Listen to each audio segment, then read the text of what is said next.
Good morning, everyone. My name is Surbhi Khurana and I am from Sri Aurobindo Society.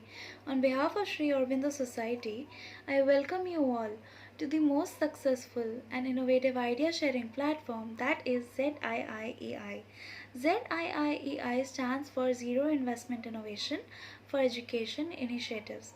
Today, I am going to discuss about various innovative ideas, and also I am going to talk about various learning processes with the students in a very fun and in an attractive way. Now, we will discuss the chapter named as Where is the Rat? This chapter is of class 3. It is from the UP board. Chapter number is 15 and the subject is English.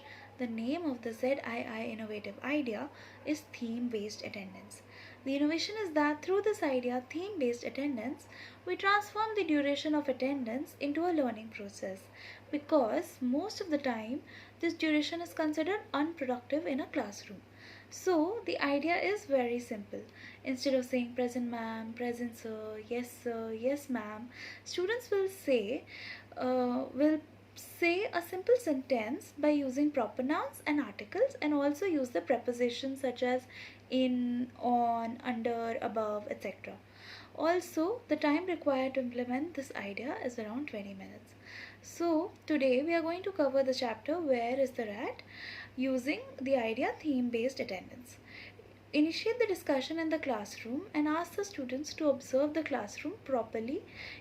Secondly, inform today that we are going to take the attendance into a very fun and an interesting way. Give the following instructions before the attendance.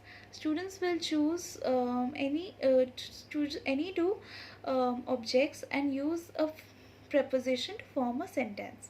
Students' roll calls will be called out according to their roll numbers.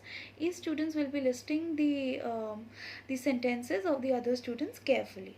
So other than that, speak loudly in the classroom. Also, you can give examples to the students so that they can understand properly. So, for example, Ria, roll number 1, chooses, let's say, chalk and table.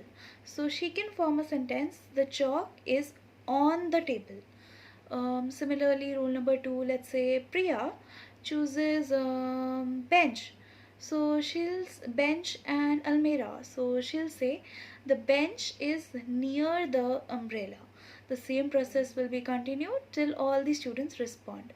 Critical thinking will be enhanced and decision making will be enhanced in the students as they will form the sentences. Conclude to the students that today we are going to connect words through the attendance. The learning outcome of the following ideas are: students will be able to read aloud using proper pronunciation and pause. Secondly, they will be able to use meaningful short sentences in English orally and even in the writing. They will be able to use various nouns, pronouns, adjectives, etc. Children will be able to speak in few sentences in English on the given topic. The children can choose words according to their choices and learn to make small sentences. The children will be able to look up to the answers and write them in their notebook. And the children will be able to understand the simple instructions and statements spoken by the teacher. The children will be able to differentiate actions in English. The children will be able to use and practice English properly. The core life skills that can be included are decision making and critical thinking. Thank you so much for listening. Please subscribe to our YouTube channel and like our page on Facebook.